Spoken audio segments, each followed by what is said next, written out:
இந்த மீன இலக்கினக்காரங்கள் மலர்கள் சொல்லக்கூடியது தங்க அரளி, மஞ்ச அரளி, வெண் தாமரை, செந்தாமரை மலர். இதை வைத்து மாலை தொடரலாம், அர்ச்சனைகள் பண்ணலாம். அடுத்தது இந்த மீன இலக்கினக்காரங்கள் வசியம், எந்த வகையான விஷயம்? காதல் சார்ந்த வசியம். இந்த மீன இலக்கினத்தில் காதலிச்சாலும் சரி, இல்லை பெண் காதலிச்சாலும் சரி, இந்த காதல் அவங்களுக்கு வெற்றி அடைய வேண்டும். ஆணுக்கு பெண் வெற்றி அடைய வேண்டும், பெண்ணுக்கு ஆண் வெற்றி அடைய வேண்டும் காதல் மூலமாக. அப்படின்னா நீங்க எந்த மரலை கொண்டு இந்த இலுப்பையடி கருப்பருக்கு மாலை தொடுத்து அல்லது அர்ச்சனை பண்ணால் உங்க காதல் வெற்றி அடையும்? செந்தாமரை மலர், கனகாமரம், பூவரச மரத்தில் உள்ள பூக்கள், நீல நிற பூக்கள், வெள்ளை சங்கு பூ, வெண் சங்கு பூ மலர். இதன் மூலமாக கருப்பருக்கு அர்ச்சனை பண்ணாலோ அல்லது மாலை கட்டி கழுத்துல அணிஞ்சிட்டாலோ உங்க காதல் வெற்றி அடையுமா? நிச்சயம் அடைய வாய்ப்பினி உண்டு. ஆனால் அந்த காதல் உங்களுக்கு நேர்மறைவுக்கான ஒரு பொண்ணை விரும்புகிற, ஆனால் அந்த பொண்ணு வந்து விரும்பலை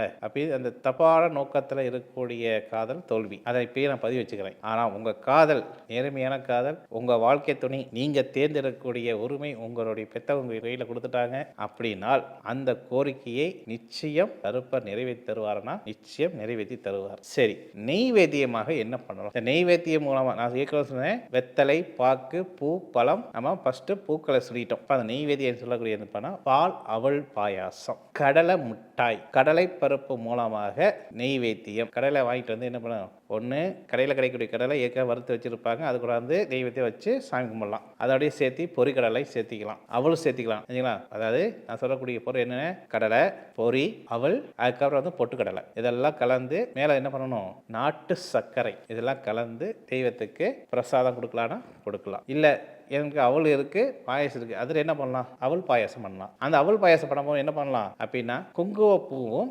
ஏலக்காயும் கலந்து அதில் முந்திரி திராட்சை சேர்த்து கருப்பருக்கு நெய்வேத்தியம் பண்ணால் உங்களுடைய பிரச்சனை எதுவாக இருக்கும்? அதை எப்படி கருப்பை தீர்த்து வைப்பார் அப்படின்னா